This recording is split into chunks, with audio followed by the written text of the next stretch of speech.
নমস্কার শ্রোতা বন্ধুরা, স্বাগত জানাই আপনাদের গল্পের আসরে।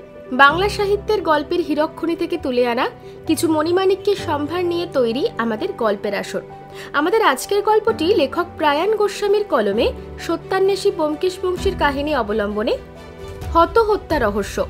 আপনারা পুরো গল্পটা শুনে কমেন্ট করে বলে যান গল্পটা কেমন লাগলো। তাহলে বেশি কথা না বলে শুরু করা যাক আমাদের আজকের নিবেদন। ভদ্রলোক অনেকক্ষণ চুপচাপ ছিলেন, যেন নিজের কথা গুছিয়ে নিতে পারছিলেন না। তবে এবার নিজের আবেগ আর ঠান্ডা মাথায় ধরে রাখতে না পেরে একদম তীব্র গলায় বললেন, আপনি বিশ্বাস করুন, আমি একদম মিথ্যে কথা বলছি না। ঘরে ঢুকতেই আমি ঠিক এই দৃশ্য দেখলাম। বাবা পিছনের দিকে শুয়ে আছেন, দুটো হাত সামনের দিকে তুলে রেখেছেন, আর তার বুকে যে অসম্ভব যন্ত্রণা হচ্ছিল সেটা আমি পরিষ্কার বুঝতে পারছিলাম। কিন্তু তার মুখ থেকে কোনো শব্দ বের হচ্ছিল না, শুধু ওই একটি ব্যাপার ছাড়া। তাহলে আপনি বলছেন যে আপনার বাবা সেই যন্ত্রণার মধ্যে কিছু বলতে পারছিলেন না, তবুও আপনি যখন তাকে জিজ্ঞাসা করেছিলেন তিনি কেবল সেই শব্দটি উচ্চারণ করতে পেরেছিলেন, সেটা আপনি পুরোপুরি বুঝতে পারেননি, তাই তো? দেখুন, ঘরের দরজা থেকে বিছানা অনেকটা দূরে ছিল। আমি তৎক্ষণাৎ ছুটে গিয়ে পৌঁছলাম, কিন্তু তখন মাথায় কিছুই আসছিল না। টেবিলের পাশে ওষুধের বাক্সটা রাখা ছিল, তা দেখেই আমার সন্দেহ হয়। সঙ্গে সঙ্গে বাক্সটা খুলে দেখলাম, কিন্তু কিছু বুঝতে পারলাম না। মনে হচ্ছিল বাবার বুকের ব্যথাটা বেড়েছে, তাই তার বুকে হাত বোলাতে গেলাম, কিন্তু বাবা আমাকে বারণ করলেন। তারপরই বুঝতে পারলাম তার ঠোঁট এমন ভাবে ফাঁক ছিল যেন তিনি কিছু বলার চেষ্টা করছেন। আমি তৎক্ষণাৎ বুঝে গেলাম কিছু একটা ঘটেছে। ঘরের দরজা খোলা ছিল, আর তখনই আমার মনে হলো বাইরে থেকে এসে কেউ এই কাজটি করেছে। তাহলে আপনি বলতে চাইছেন যে বাইরে থেকে কেউ এসে আপনার বাবার ক্ষতি করেছে, কিন্তু সমস্যা হলো আপনি তো কিছুই দেখেননি, আর আপনার বাবা তো কিছু বলার মতন অবস্থাতেও ছিলেন না। এমনকি যদি তার শরীরে বিষক্রিয়া থাকতো তাও তো তার একটা প্রমাণ পাওয়া যেত। তাহলে এত কিছু ঘটার পরও কেন আপনি এত নিশ্চিন্তভাবে ভাবছেন যে এটি কেবলমাত্র একটি পরিকল্পিত হত্যাকাণ্ড? ডাক্তারের রিপোর্ট অনুযায়ী বাবা মোটামুটি সুস্থ ছিলেন, কিন্তু হঠাৎ করে ওই বুকে যন্ত্রণা। ডাক্তার বলেছিলেন কিছুদিনের মধ্যে যা হবার তা হয়ে যাবে, কিন্তু যদি সেটা না হয়ে থাকে, যদি আসলেই কিছু অস্বাভাবিক ঘটেছিল, তাহলে এই যন্ত্রণার কারণ কিছুতেই খুঁজে পাওয়া যাচ্ছে না। ওষুধের বাক্সটাও ঠিক ছিল, সবকিছু সঠিক ছিল, কিন্তু কি কারণে হঠাৎ করে এই ঘটনা ঘটল, এটা তো আমি বুঝতে পারছি না। তাহলে আপনি কি বলতে চাইছেন আপনার বাবা আসলে কিছু বলার চেষ্টা করেছিলেন, এবং তার সেই অবস্থা দেখে মনে হচ্ছে যে আপনার এখানে কোনো রহস্য লুকিয়ে আছে? হ্যাঁ, ঠিক সেটাই। বাবা এমন ভাবে কিছু বলার চেষ্টা করেছিলেন, কিন্তু শেষ পর্যন্ত কিছু বলতে পারলেন না।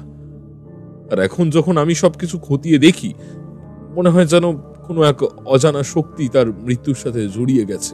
তাহলে আপনি নিশ্চিত যে এটি কোনো একটা দুর্ঘটনা নয়, কিন্তু যখন আপনি আপনার ভাইদের সন্দেহ করছেন তখন সেখানে একটা অদ্ভুত গোলমালও রয়েছে।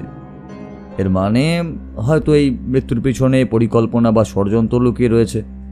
কিন্তু ভাইদের অবস্থান কি, সেই সম্পর্কে আপনি কি কিছু জানেন? ভাইদের সঙ্গে সম্পর্ক ভালো ছিল না।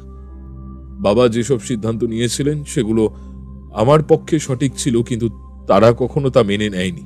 তাহলে আপনি মনে করছেন যে উইল বা ব্যবসা নিয়ে কিছু সমস্যা ছিল, কিন্তু উইল তো ইতিমধ্যেই তৈরি ছিল, তাই না? ঠিক, এটা আমারও মনে হচ্ছে। ভাইদের তো কোনো কারণ ছিল না বাবাকে হত্যা করার, কিন্তু ঠিক কি ঘটেছে তা এখনো পরিষ্কার নয়। আমি সত্যি কিছুই বুঝতে পারছি না। এই জন্যই তো আমি আপনার কাছে এসেছি। আপনি যদি একটু ব্যাপারটা দেখেন, যদি আমার বাবা খুন না হয়ে থাকে, যদি স্বাভাবিক মৃত্যু হয়, তাহলে তো আমার কিছু বলার নেই, কিন্তু ডাক্তার তো বলেছিলেন কয়েক মাসের মধ্যে যা হবার তা হবে। তবুও যদি সেটা না হয়ে থাকে, ওষুধের বাক্সে সবকিছু ঠিক ছিল, ডাক্তারও সেটাই জানিয়েছিলেন, কিন্তু হঠাৎ করে ওই বুকে যন্ত্রণা শুরু হওয়া, এটা তো ডাক্তারও কিছু বুঝতে পারলেন না। শরীর সম্পূর্ণ স্বাভাবিকই ছিল। দেখুন মনমোহনবাবু, এমন অনেক মানুষই আছেন যাদের হৃদযন্ত্রের সমস্যা থাকে, মনে রাখবেন, শুধু যে ওষুধ তা নয়, মাঝে মাঝে কোনো মানসিক চাপ বা বড় ধরনের উত্তেজনা, এমনকি চিন্তা চাপিয়ে দিলে তা থেকেও হঠাৎ এমন সমস্যা হতে পারে। আচ্ছা, ডাক্তার কি জানিয়েছেন? ডাক্তার কিছুই বুঝতে পারছেন না। আর রিপোর্টে তো শরীরে কোনো বিষক্রিয়া বা কোনো অস্বাভাবিক কিছু ছিল না, শুধু হৃৎপিণ্ডের ক্রিয়া সামান্য ব্যাহত হয়েছিল। আর ভাগ্যিস আমি দ্রুত পৌঁছেছিলাম। যদি না আসতাম তাহলে আমি কখনোই জানতে পারতাম না বাবা চলে গিয়েছেন। আসার পর অনেকক্ষণ পর দুই ভাই ফিরেছিল, আর কাজের লোকও এসে পৌঁছেছিল ওই বিকেলের দিকে। কিন্তু আপনিই তো বলছেন যে আপনার বাবা এতটা অসুস্থ ছিলেন, তাহলে তাকে একা রেখে বাইরে গেলেনই বা কিভাবে? ভুল বুঝছেন আপনি। আমাদের ব্যবসা ছোট নয়, ভীষণ বড়। মাঝে মাঝে আমাকে গিয়ে দেখাশোনা করতে হয়। ছোট ভাই, মেজো ভাই তো এইসব নিয়ে ব্যস্তই থাকে না। বাবা দুপুরে ঘুমাচ্ছিলেন, তার আগে আমি তার ঘরে অনেকটা সময় ছিলাম। অনেক কিছু নিয়ে কথা হলো। তারপর আমি কারখানায় গেলাম 5 মিনিট 10 মিনিটের জন্য, আর তারপরেই ফিরলাম। আর তখনই সব ঘটলো। তাহলে আপনি বলছেন আপনার বাবা সুস্থ ছিলেন, আপনি ঘরে ছিলেন না, অর্থাৎ বাইরে থেকে কেউ এসে তার ক্ষতি করতে পারে। কিন্তু সমস্যাটা হলো আপনি তো কিছুই দেখেননি। আর যদি আপনার বাবা কিছু বলার চেষ্টাও করেছিলেন, তাহলে কেন কিছু স্পষ্ট করে বলতে পারেননি?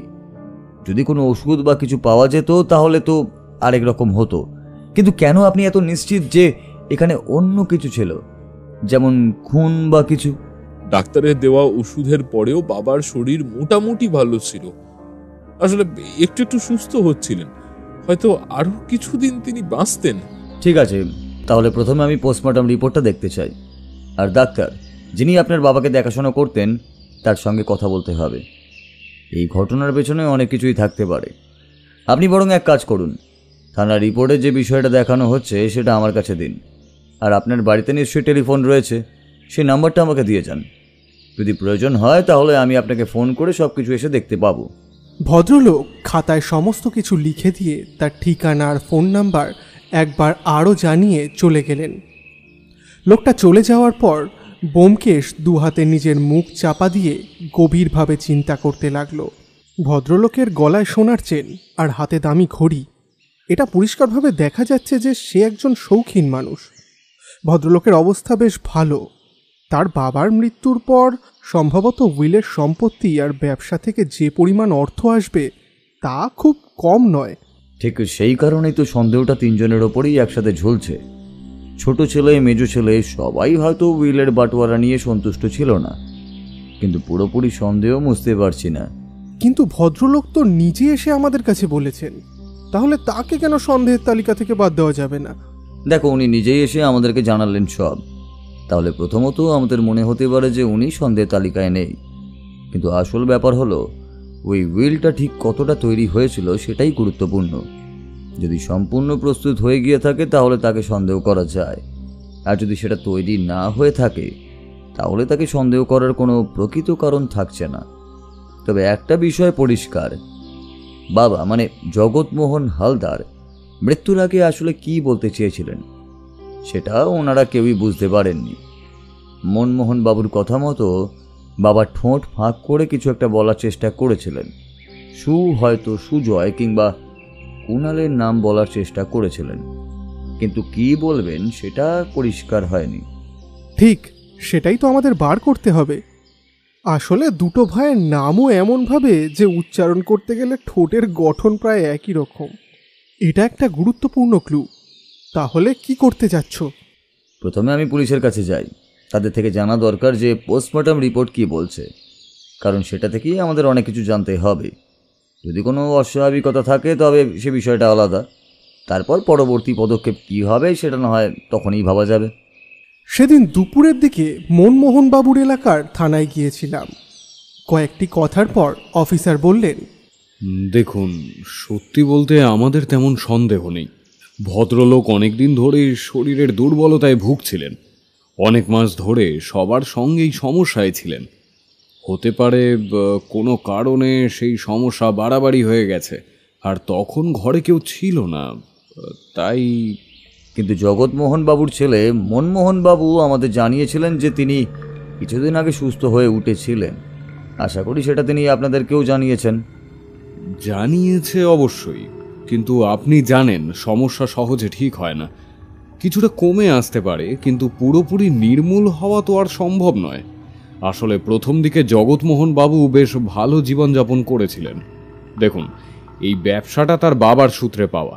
জগৎমোহন বাবু সবসময় আর্থিকভাবে ভালো ছিলেন, তবে তার চরিত্রের দিক থেকে কিছু দোষের কথাও শুনেছি। কম বয়সী স্ত্রীর মৃত্যুর পর তিনি আর বিয়ে করেননি, কিন্তু সেই সময় থেকেই তার চরিত্রে একটা অবনতি লক্ষ্য করা গেছে। এছাড়া আপনি তো জানেন মনমোহন বাবুর আসল নাম সুজন।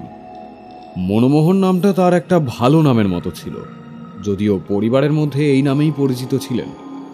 তার মেজ ছেলে সুজয় আর ছোট ছেলে কুণাল, তিনজনের মধ্যে বয়সের পার্থক্য খুব একটা বেশি ছিল না।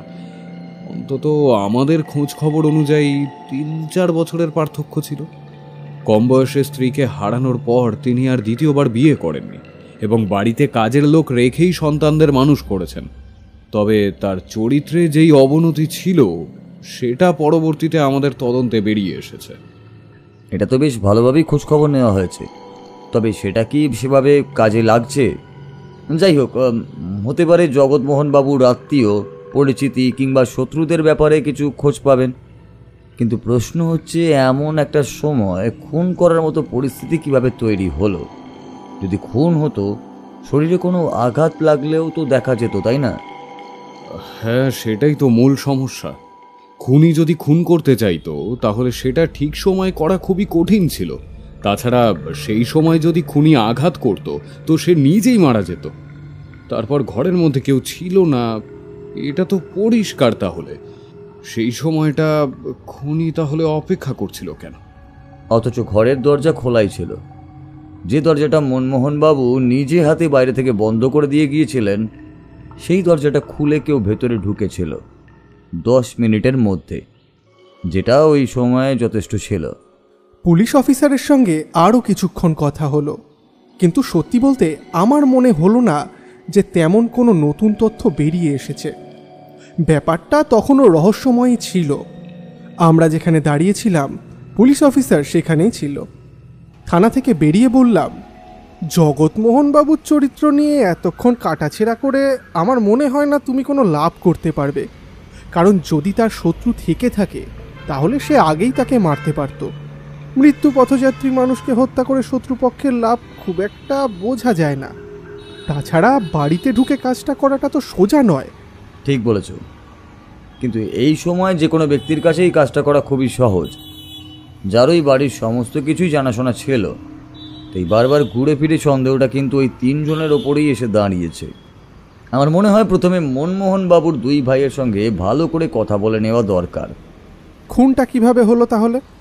শরীরে কোনো আঘাতের চিহ্ন নেই, বিষও নেই, এমনকি এমনি এমনি হৃদযন্ত্র বন্ধ হয়ে গেল যে মানুষটার, যে সুস্থ হয়ে আসছিল।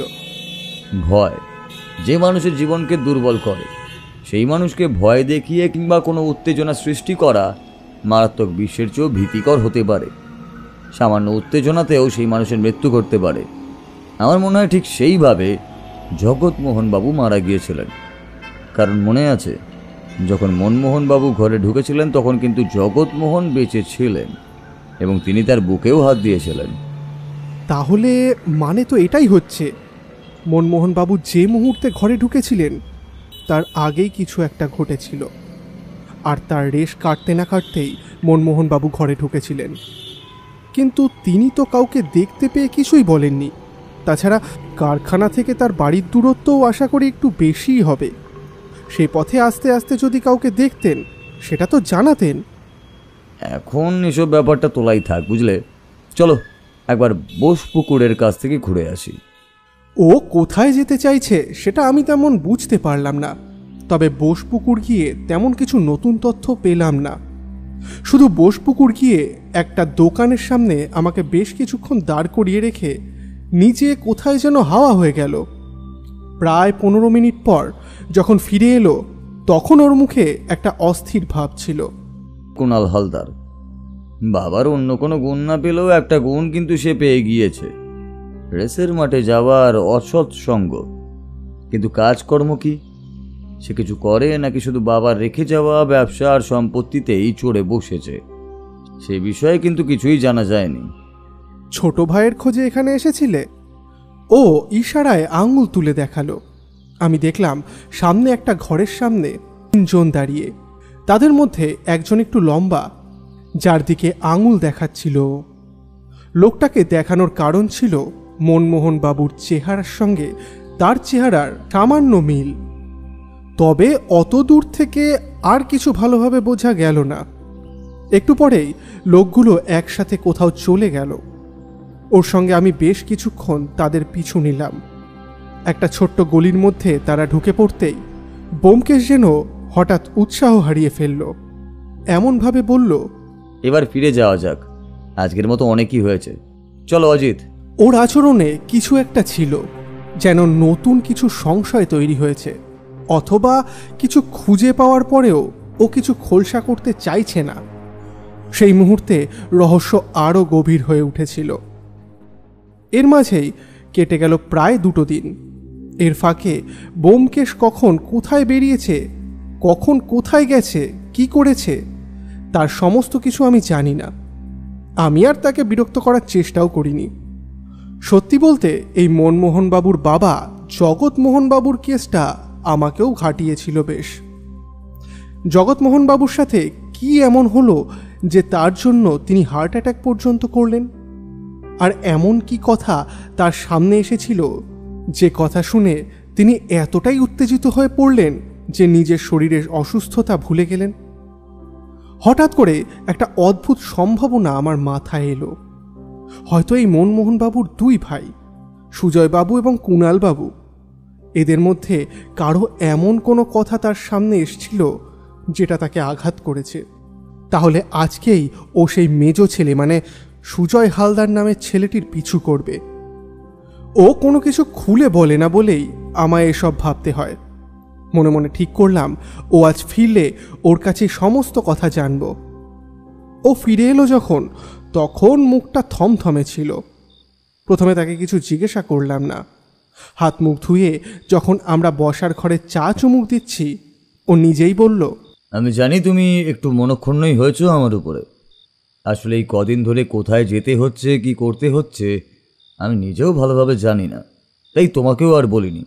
তবে তুমি চিন্তা করো না, খুব শীঘ্রই কিছু একটা জানতে পারবে। তবে এটা মনে রেখো যে এখন কেসটা এমন একটা জায়গায় গিয়ে দাঁড়িয়ে আছে যেখানে আমরা 3 জনকেই সন্দেহ করছি। 3 জনকেই? মানে মনমোহনবাবুকেও পর্যন্ত? কিন্তু কেন? তুমি সেদিন দেখেছিলে, তোমার সঙ্গে আমি গিয়েছিলাম ওই কুণালের ওপর নজর রাখতে। তার বয়স অনেকটাই কম, সেই সবচেয়ে ছোট। তার সঙ্গে যে সমস্ত লোকেদের পরিচিতি তারা একটু বেশি বয়সের। তারা কেউই মানে সমাজের চোখে খুব ভালো লোক নন। ঘোড়দৌড়ের মাঠে যাওয়া, তারপর আরও অনেক রকমেরই নেশার সঙ্গে সে যুক্ত রয়েছে। ব্যবসা বলতে তেমন কিছুই নেই, তবে ব্যবসা করার চেষ্টায় আছে। সে চেষ্টা করতে গিয়েও এর আগেই বেশ কিছু টাকা ডুবিয়েছে। এখন আবার কোনো একটা ব্যবসার পরিকল্পনা করছে। এক্ষেত্রে তার প্রয়োজন টাকা। তার বাবা জগৎমোহনবাবু উইল করে ব্যবসার সমস্তটুকু দিয়ে যাচ্ছেন মনমোহনবাবুর হাতে। এবার মনমোহনবাবু যদি সেখান থেকে আলাদা কোনো টাকা কুণালকে না দেন, তাহলে কুণাল সেই টাকা দাবি করতে পারে না। মাসে মাসে যে টাকা তাদের জন্য বরাদ্দ হয়েছে সে টাকায় তাদের বেশ ভালোভাবেই কেটে যাবে। জগৎমোহনবাবু খুব ভেবেচিন্তেই সে উইল করেছিলেন, যাতে ভবিষ্যতে বিয়ের পরে তাদের সংসার চলে যায়, সেই টাকায় অসুবিধা না হয়। কিন্তু খোলামকুচিভাবে টাকা খরচা করলে সেটা কিন্তু আর থাকবে না। আর বাকি 2 জন, ওই সুজয়বাবু? হ্যাঁ, সুজয়বাবুকে তুমি বাবুই বলতে পারো। তার বয়স অনেক বেশি।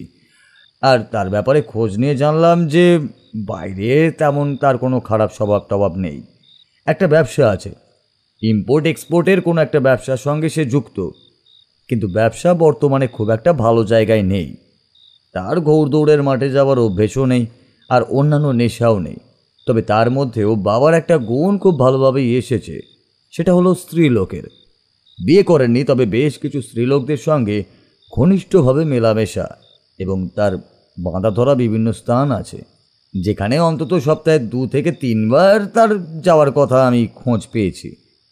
এই সমস্ত খবর তারই এক পরিচিত জনের কাছ থেকেই আমি উদ্ধার করতে পেরেছি। বর্তমানে তার ব্যবসা পোর্টের দিকে। বেশ বড় একটা অংশের টাকা সেখানে ঢোকাতে না পারলে তার ব্যবসা বাঁচানো আর মোটেই সম্ভব হবে না। এমনকি সুজয়বাবু নাকি মনমোহনবাবুকে এই ব্যাপারে জানিয়ে টাকাও চেয়েছিল, কিন্তু মনমোহনবাবু সে টাকা দিতে রাজি হয়নি। কেন? প্রথমত মনমোহনবাবু কিছুতেই টাকা দিতে রাজি ছিলেন না, কারণ এর আগেও তার ব্যবসা ছিল, সে অনেক টাকা লোকসান করেছে।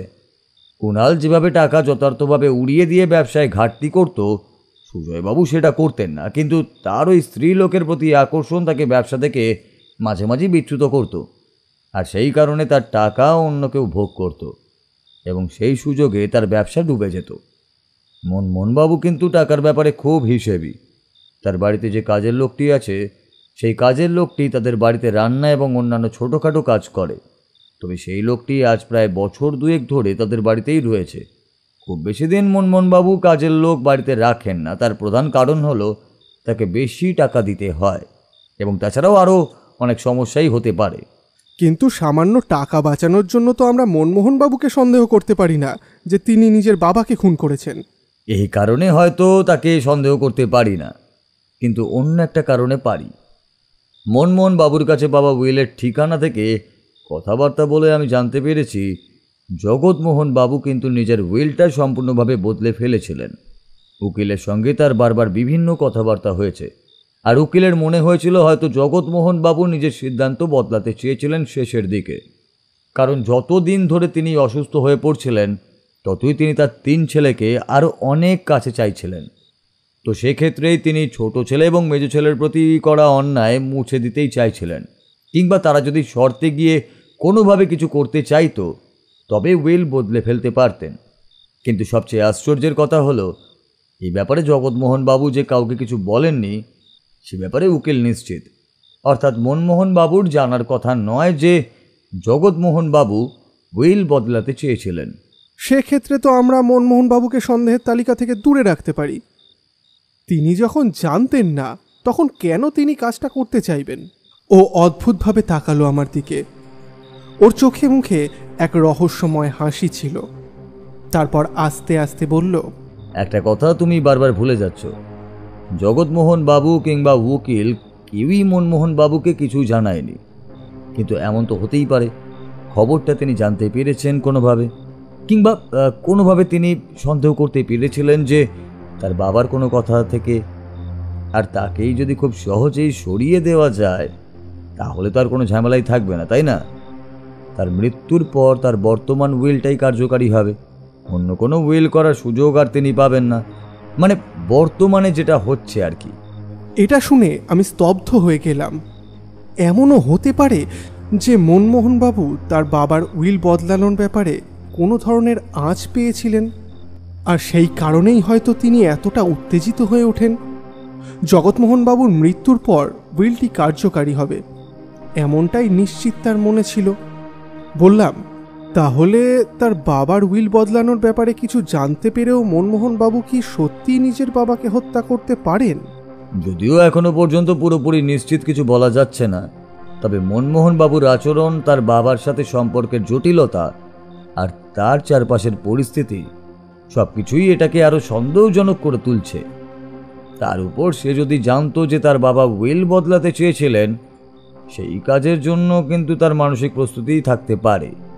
যদি তার জীবনে কোনো ক্ষতি বা ঝামেলা থাকতো তবে এই মৃত্যু তার জন্য সুযোগ হতে পারে।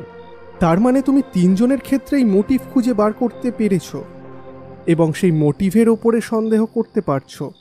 কিন্তু আমার মনে হচ্ছে তোমার সন্দেহটা আসলেই অলীক। তোমার ধারণা কি বলো তো? তোমার কি মনে হয় ওই জগৎমোহন বাবুর মৃত্যুর ব্যাপারে? একটু শুনি। দেখো, অনেক ভাবনা চিন্তা করে আমি একটা ধারণা বের করেছি। মনমোহনবাবু জানিয়েছেন তিনি মৃত্যুর আগে ছুটে গিয়েছিলেন তার বাবার কাছে, কিন্তু তিনি একবারও জিজ্ঞাসা করেননি কে তার ক্ষতি করেছে।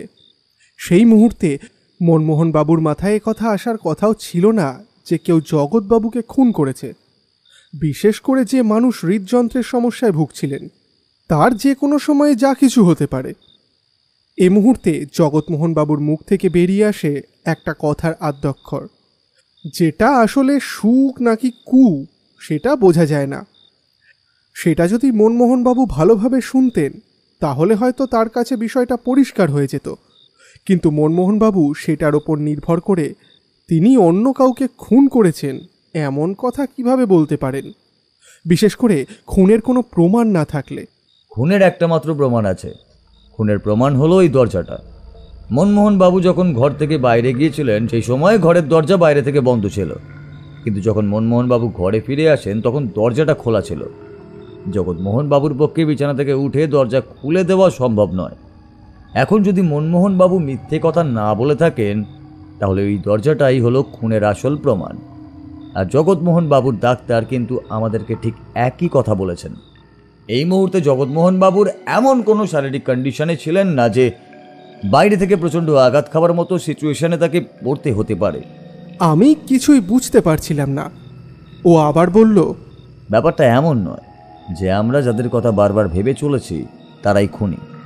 তাদের বাইরে এমন কেউ আছে যে আসলে কাজটা করেছে, কিন্তু তার অ্যালিবাই এবং তার বিরুদ্ধে প্রমাণ না থাকার জন্য সে সবার চোখের আড়াল থেকে বাইরেই রয়েছে। তুমি এর মধ্যে জগৎমোহন বাবুর বাড়ি গিয়েছিলে? জায়গাটা দেখেছো? বিশেষ করে তার কারখানাটা? না, ওখানে কালকে যাব। তাছাড়া কাল একবার পুলিশ অফিসার বাড়িতে আসবেন, তখনই তুমি, আমি আর পুলিশ অফিসার মিলে একসাথে কারখানাটা দেখে এবং বাড়ির আশপাশটাও দেখে নেব। আসলে এই দুটো দিন মনমোহন বাবু এবং তার দুই ভাইয়ের উপর নজর রাখতে গিয়েই কেটে গিয়েছিল। আচ্ছা, আজকের মতো এখানেই থাক। কাল সকালে বেরিয়ে আগে ওদিকটা ঘুরে আসি, তারপর না হয় ভাবা যাবে।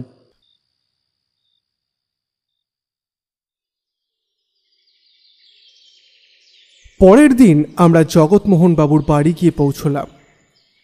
মনমোহন বাবুদের বাড়ির কাজের লোক বোধন আমাদের ভিতরে নিয়ে গেল। সামনের ছোট দরজা দিয়ে সোজা ঢুকে এখানে আসতে হয়। ঘরটায় একটা বিছানা, একটা টেবিল, টেবিলের ওপর ঔষধের বাক্স, পাশে জানলা, ছোট আলমারি, আলনা, আরও অনেক কিছু আছে। বাড়ি আসার পর বুঝতে পারলাম মনমোহন বাবু বা তার পরিবারের অর্থ থাকলেও তারা অতিরিক্ত খরচ করেননি। প্রয়োজন ছাড়া ঘরে সাজানোর কোনো জিনিসপত্র কোথাও নেই। ঘরের একপাশেই টেবিলের ওপর একটা মাত্র ফুলদানি, তাছাড়া আর কিছুই নেই। ঘরের দেয়াল থেকে শুরু করে সব কিছুতেই একটা মাঝারি মাপের ভাব রয়েছে। খুব বড় বা সস্তার কিচ্ছু নেই। বুঝতে পারলাম অর্থবান হলেও মনমোহনবাবু বা জগৎমোহনবাবু হিসেবে তারা ছিলেন খুবই সাদাসিধে। যদিও জগৎমোহনবাবু অন্য কোনো দিক থেকে অতিরিক্ত খরচ করতে পছন্দ করতেন, কিন্তু হয়তো মনমোহনবাবু তা করেননি। শুনেছিলাম সুজয় এবং কুণাল জগৎমোহনবাবুর দুটো গুণ পেয়েছে। ঘর দেখে বেরিয়ে এলাম। একটু দূরে গিয়ে ব্যোমকেশ বলল, 1 মিনিট, আমি মনে হয় আমার কলমটা ফেলে এসেছি, এক্ষুনি আসছি। এই বলে ও 1 মিনিটের জন্য ঘরে ঢুকলো, আবার বেরিয়ে এলো। ওর হাতে কলম। তবে প্রশ্ন হলো সেই কলমটা ওর কাছে কখন ছিল? এর আগে আমি কখনোই ওকে কলম নিয়ে ঘুরতে দেখিনি। এই ঘটনাটি আমাকে ভাবিয়ে তুলেছিল, কিন্তু আমি তখনও কিছু না ভাবলেও ও নিশ্চয়ই কিছু একটা লক্ষ্য করেছে। তারপর আমরা সেখান থেকে বেরিয়ে গিয়ে পৌঁছলাম কারখানায়। কারখানাটা বেশ বড় নয়, ছোট। মনমোহন বাবুর কাছে শুনেছিলাম এই কারখানাটা ছোট। তাছাড়া তাদের আরও একটি কারখানা আছে, সেটা বাড়ি থেকে অনেক দূরে। সেটা দেখার জন্য লোক রয়েছে। মনমোহনবাবু দুঃখের সঙ্গে বললেন, পারিবারিক এই ব্যবসা যদি আমার দুই ভাই ভালোভাবে দেখতো তাহলে কত সহজে ব্যবসাটা বড় করা যেত, কিন্তু তারা এইসব করবে না। তারা নিজের মতো নিজের কাজ করবে। এসব করতে গিয়ে কত টাকা ধ্বংস হয়েছে আপনি জানেন না। এখন আর কিছু বলি না। বাবা যখন চলেই গিয়েছেন তখন নাকি উকিল বলেছেন বাবাও ওদের নামে যে টাকা দিয়ে গিয়েছিলেন সেটা কিছুদিন পরে তারা হাতে পেয়ে যাবে। তখন আর আমার কি? বাড়িটা তো সবার নামে, ব্যবসাটা আছে আমার নামে। এখান থেকে মাসে কিছু হাত খরচা ওদের দেওয়ার কথা। তবে বাবা উইলে আমার চেয়ে বেশি টাকা ওদেরকে দিয়ে গেছেন, যাতে তাদের সমস্যা না হয়। আচ্ছা মনমোহন বাবু, সেদিন যখন আপনি কারখানার দিকে যাচ্ছিলেন বাড়ির সেই গেটটা পেরিয়ে আসতে হয়েছিল আপনাকে, কিন্তু আসার সময় কি আপনি রাস্তার পাশে কাউকে দেখেছিলেন? দেখুন, রাস্তা দিয়ে তো অনেকেই যাতায়াত করে, সেই সময় হয়তো কেউ না কেউ রাস্তা দিয়ে যাচ্ছিল, কিন্তু তাদের মধ্যে কাউকে মনে রাখবো কি করে বলুন তো? আমার কিন্তু মনে হচ্ছে সেদিন রাস্তায় কেউ ছিল। যেই সময় আপনি কারখানার দিকে চলে যান সেই সময় সুযোগ বুঝে সে ঘরের ভেতরে ঢুকেছিল এবং কিছুক্ষণের মধ্যে সে সেখান থেকে বেরিয়েও আসে। সে জানতো ওই সময় আপনি বেরিয়ে ঠিক কারখানাতেই গিয়েছিলেন এবং ঠিক কত সময় আপনার লাগবে সেটা আততাই নিশ্চয়ই জানতো। কিন্তু এটা কেউ কি করে জানলো? আর তাছাড়া কতক্ষণ সময় লাগবে সেটা জানতে পারা মানে তো... এখানেই তো আসল ব্যাপারটা আছে। মনমোহন বাবু, একটু মনে করে বলুন তো, আপনি হঠাৎ করে কেন বাড়ি থেকে কারখানায় গিয়েছিলেন? এমনিই গেছিলেন নাকি কেউ আপনাকে ডেকেছিল? এখন আপনি বললেন বলে, তা না হলে ব্যাপারটা মনে পড়তো না। সেদিন আমাদের কারখানার কাজ যে দেখাশোনা করে দীপক আমায় ডেকেছিল কি একটা কাজের জন্য যেন। ওই দীপককে একবার ডেকে পাঠান তো। আর বলবেন না, সমস্যা যখন হয় চারিদিক থেকেই একেবারে হয়। সেদিন বিকেলে দীপক বাড়ি ফিরে যায়। তারপর থেকে দীপক আর কাজে আসেনি, এমনকি প্রচুর চেষ্টা করেও তার সঙ্গে যোগাযোগ করা যায়নি। দীপক কোথায় চলে গেছে কেউ জানে না। দীপক এখানে একাই থাকতো, তাই... ও কি এখানেই থাকতো? মনমোহনবাবু ঠিকানাটা লিখে দেন। তারপর আমরা সোজা গিয়ে পৌঁছলাম সেই ঠিকানার বাড়িতে। গিয়ে দেখা গেল সত্যি দীপক সেখানে নেই। আশেপাশের লোকেরা জানালো এটা বাড়িতে অনেক দিন হয়ে গেল, তারা কেউ কাউকে দেখেননি। আমরা চিন্তায় পড়ে গেলাম, কারণ একমাত্র রাস্তা ছিল যদি দীপক কিছু জানতো তাহলে তার কাছ থেকে কিছু তথ্য পাওয়া যেত। এখন তো আপনার মতো আমারও মনে হচ্ছে যে ব্যাপারটা সহজ নয়। যদি সেদিন সত্যি সত্যি ওই সময় দীপককে দিয়ে কেউ মনমোহন বাবুকে ঘর থেকে সরানোর চেষ্টা করে থাকে, তাহলে সেই সময় কেউ ঘরে ঢুকেছিল এবং ঘরে ঢুকে কিছু করেছিল। তোমার কি মনে হচ্ছে বলো? তুমি মনমোহনবাবু আর তার দুই ভাই, তাদের সবার এত বড় বড় মোটিভ থাকা সত্ত্বেও তাদের সন্দেহ না করে অন্য কাউকে সন্দেহ করতে চাইছো। দেখো, যদি ওদের মধ্যে কেউ কাজটা করত তাহলে তো তাদের অন্য কাউকে দিয়ে কাউকে সরাতে হতো না, বাড়িতে এমনি ঢুকতে পারত। সুজয়বাবু এবং কুণাল সেদিন ছিল না। সুজয়বাবু সেদিন তার ইম্পোর্ট এক্সপোর্টের ব্যবসার কাজের জন্য তারই দুজন লোকের সঙ্গে কলকাতার অন্য একটা জায়গায় একটা মিটিংয়ে ছিলেন, আর কুণাল সেদিন ঘোড় দৌড়ের মাঠে গিয়েছিল তার সেই দুই সঙ্গীর সঙ্গে, এবং সেখানে সে দুপুর অবধি ছিল। কিন্তু তাহলে কে? ওরা যদি কেউ না থাকে তাহলে জগৎমোহন বাবুর শত্রু কে ছিল? কে তাকে মারতে চেয়েছিল? আমি জগৎমোহন বাবুর ইতিহাস নিয়ে খুঁজতে গিয়েছিলাম। তার চরিত্রে অনেক দোষ খুঁজে বার করেছি, কিন্তু ভালো কোনো কিছু খুঁজে বার করতে পারিনি। তাছাড়া আমি তো সবসময় মোটিভের দিকেই দৌড়েছি। অবশ্যই মোটিভ প্রয়োজন। আমি যে মোটিভ খুঁজেছি তা হলো, কিন্তু বর্তমানের সাথে অতীতের কোনো মোটিভ আমি মেলাতে পারিনি, বিরুদ্ধে কোনো প্রমাণও ধরতে পারিনি, তাই আমি অপরাধী পর্যন্ত পৌঁছাতেও পারিনি। তবে এটুকু আমি বলতে পারি, এই কেসে জগৎবাবুর ইতিহাস অবশ্যই জড়ানো রয়েছে। এই কথায় আমি আর অফিসার একবার মুখ চেপে বসলাম। তারপর আমরা সেখান থেকে ফিরে এলাম। ওর কথায় আমরা তিনজন মিলে আবার সেদিন সন্ধ্যার পর একটু রাতের দিকে দীপকের বাড়ির কাছাকাছি একটা অন্ধকার জায়গায় লুকিয়ে অপেক্ষা করতে লাগলাম। আমাদের সন্দেহ ছিল দীপক শহর ছাড়েনি। সে দিনের বেলায় কারোর নজরে পড়ে না, কিন্তু রাতের বেলায় ঠিক তার বাড়িতে এসে পৌঁছবে। আচ্ছা, আপনি নিশ্চিত যে দীপক বাড়িতে ফিরবেই? অপরাধী এখনো আন্দাজ করতে পারেনি যে আমরা তাকে সন্দেহ করেছি। তার জন্যই তো মনমোহনবাবুর বাড়ি থেকে বেরিয়ে আসার সময় দীপকের ব্যাপারে আমি ওনাকে অতটা উদাসীনতা ভাব দেখালাম। মনে পড়ল মনমোহন বাবুর বাড়ির থেকে বাইরে আসার সময় ও বলেছিল, আপনি হয়তো ঠিকই বলেছেন, আমি অতিরিক্ত ভাবছি। ব্যাপারটা হয়তো সত্যি হৃদযন্ত্রের ক্রিয়া বন্ধের জন্যই হয়েছে, আর এই দীপকের ব্যাপারটা হয়তো কাকতালীয় কোনো কাজেই তাকে দেশের বাড়ি যেতে হয়েছে। আপনাকে বলার সুযোগ হয়তো পাইনি।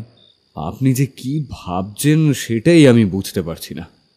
আপনার কাজের কথা এর আগেও আমি শুনেছি, কিন্তু এই প্রথমবার আপনার সঙ্গে এমনভাবে কাজ। এমন সময় একটা চিৎকার শুনে হতভম্ব হয়ে গেলাম আমরা। দীপক, পালিয়ে গিয়ে কিন্তু কোনো লাভ নেই। তুমি যদি পালাতে চাও তাহলে আমি কিন্তু গুলি করতে বাধ্য হব। আমি বুঝলাম এই লোকটি পালানোর চেষ্টা করলেও তাকে সহজে ছেড়ে দেওয়া যাবে না। আমরা তার পিছনে দ্রুত এগিয়ে গেলাম। লোকটি সোজা বড় রাস্তা ধরেনি, সে অদৃশ্য হয়ে গেল ছোট এক গলিতে। সেখানে জানলা বা আলো ছিল না। একটুও হাল ছেড়ে না দিয়ে শান্ত ও ঠান্ডা মাথায় চলতে থাকলেন। আমি অনুসরণ করছিলাম, কিন্তু আমাদের সবটা পর্যবেক্ষণ করে চলতে হচ্ছিল। কিছুক্ষণ পরেই একটা তীক্ষ্ণ শব্দ শুনতে পেলাম। লোকটি কোথাও পড়ে গেছে বা বাধার মুখোমুখি হয়েছে। তখন অফিসারের কণ্ঠ শুনতে পেলাম। আপনারা চিন্তা করবেন না, আমি তাকে ধরতে পেরেছি, এখানে আসুন। আমরা একটু থমকে দাঁড়িয়ে গেলাম, তারপর দ্রুত অফিসারের দিকে এগিয়ে গেলাম। কিছু মুহূর্ত পরেই আমরা দেখতে পেলাম লোকটি হাতে ধরা পড়েছে। তার দৃষ্টি সোজা আমাদের দিকে, যেন সে জানে আর পালানোর কোনো সুযোগ নেই। তোমাকে বলেছিলাম না দীপক, পালিয়ে কোনো লাভ নেই। তুমি নিশ্চয়ই কিছু জানো, তাই পালাচ্ছিলে। লোকটি নিঃশব্দে মাথা নিচু করে বলল, হ্যাঁ জানি। এটা ছিল সেই মুহূর্ত যেখানে সবকিছু পরিষ্কার হয়ে গেল। দীপক হলো সেই ব্যক্তি যে জগৎমোহনবাবুর রহস্যের মূল চাবিকাঠি। তার পালানোর চেষ্টা ছিল তার অপরাধের প্রমাণ। এবার দীপকের মুখ থেকে বেরিয়ে আসবে সেই সব গোপন তথ্য, যা হয়তো দীর্ঘ সময় ধরে লুকিয়েছিল। দীপক, এখন তুমি সব বলবে। আমি জানি তুমি জানো কে ছিল এই হত্যার পিছনে। দীপক ভয়ে কাঁপতে কাঁপতে একটা দীর্ঘশ্বাস ছাড়ল। তার মুখে তখন এক ধরনের দ্বিধা ছিল। কিছু মুহূর্ত চুপ থাকার পর সে হঠাৎ করেই মাথা তুলে বলল, আপনার সন্দেহ সঠিক। আমি একটা কাঠ পেয়েছিলাম। সে কাঠ পেয়েছিলাম মনমোহন বাবুর এক ভাইয়ের কাছ থেকে। তবে আমি জানতাম না যে ঘটনা এত বড় আকার ধারণ করবে। বলেছিল আমাকে কিছুদিন গা ঢাকা দিয়ে থাকতে হবে, তারপর আমি ফিরে এসে বলবো যে দেশের বাড়িতে গিয়েছিলাম। তাহলে তো দীপক, তুমি যেটা বলছো সেটা পুরোপুরি একটা সাজানো নাটক। কিন্তু যারা তোমাকে এসব করতে বলেছিল তারা চেয়েছিল যে তুমি আসলে কিছুটা সময় বাইরে থাকো, যাতে ঘটনাটা ধামাচাপা পড়ে যায়। কিন্তু তুমি জানলে না যে তারা এতটা দুঃসাহসী হবে। হ্যাঁ, আমি জানতাম না।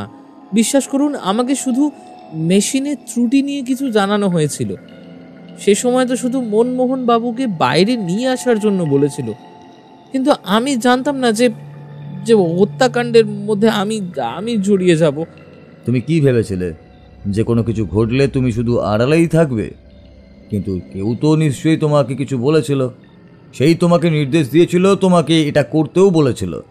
তার পেছনে তো একটা বড় উদ্দেশ্য ছিল, তাই না? হ্যাঁ, আমি জানি না। আমি জানতাম না তারা কি করতে চেয়েছিল। শুধু আমায় বলা হয়েছিল 1 সপ্তাহ গা ঢাকা দিয়ে থাকো, সব ঠিক হয়ে যাবে। এখন মনে হচ্ছিল দীপক নিজের বিপদ থেকে মুক্তি পেতে চেষ্টা করছে। তবে কিছু কিছু কথা তার কথা দিয়ে স্পষ্ট হয়ে যাচ্ছিল যে দীপক আসলে পুরো ঘটনা জানত, কিন্তু সেই ভয় এবং বিপদের কারণে অনেক কিছু বলেছিল। তোমার ভিতরে ভয় ছিল দীপক, তবে তুমি ঠিক জানলে না যে কি হবে। কিন্তু এখন সময় এসেছে দীপক, তুমি আমাদের জানাবে কে তোমাকে এই কাজে ঠেলে দিয়েছিল। আমি জানি না, কিন্তু আমি জানি একটাই কথা, ওরা ছিল জগৎমোহন বাবুর 2 ভাই। তাহলে আপনি বুঝে ফেলেছেন? আপনি কি বলতে চান? আমার বাবা জগৎমোহন বাবুর মৃত্যুর পেছনে কার হাত ছিল? বলুন, প্লিজ প্লিজ বলুন। এমনিতে তীব্র উত্তেজনার জন্য মনমোহন বাবুর কণ্ঠে একটু বিচলন ফুটে উঠছিল। ধরতে পেরেছি, তবে তার আগে আপনাদের বাবা জগৎমোহন বাবুর একটা ইতিহাসের কথা বলা প্রয়োজন রয়েছে। তাহলে বলুন, আপনি কি জানেন? আপনি নিশ্চয়ই জানেন আপনার পৈতৃক বাড়ি বা দেশের বাড়ি ছিল বারহাট্টা বলে একটা গ্রামে, বাঁকুড়ার কাছেই। সেই গ্রামে আপনি কখনো যাননি, কিন্তু আপনার বাবা নিশ্চয়ই সেই গ্রামের কথা আপনাকে বলেছিলেন, তাই তো? হ্যাঁ, শুনেছি। আসলে মায়ের মৃত্যুর সময় আমরা ওই গ্রামেই ছিলাম। তখন আমি ছিলাম মাত্র 10 বছর। এরপর আমাদের এখানে চলে আসা হয় এবং তারপর কখনো সেই গ্রামে ফেরার সুযোগ হয়নি। আপনি হয়তো জানেন যে আপনার মায়ের মৃত্যুর পর অনেকেই সন্দেহ করেছিলেন। কিছু মানুষ বলেছিল সেটা আত্মহত্যা, আবার কিছু মানুষের ধারণা ছিল সেটা খুন। হঠাৎ করেই আপনার বাবা আপনাদের 3 জনকে নিয়ে বারহাট্টা থেকে কলকাতায় চলে আসেন। এই পরিবর্তনের পেছনে একটা কারণ ছিল। আসলে আপনার বাবার চরিত্রে কিছু সমস্যা ছিল, যেটা আপনি নিজেও জানেন, এবং এখানে আসার পরেও সেটা আরও বেড়ে যায়। মনমোহন বাবুর মুখে একটা অস্বস্তি ছড়িয়ে পড়ে। সেই সময় বারহাট্টা গ্রামে পুলিশের আধিপত্য তেমন ছিল না, তাই আপনার বাবা সবকিছু ঢেকে দিয়ে আপনার মায়ের আত্মহত্যার ঘটনা বানিয়েছিলেন। সেই সময় টাকা পয়সাও কম ছিল না, ফলে এটাও সম্ভব ছিল।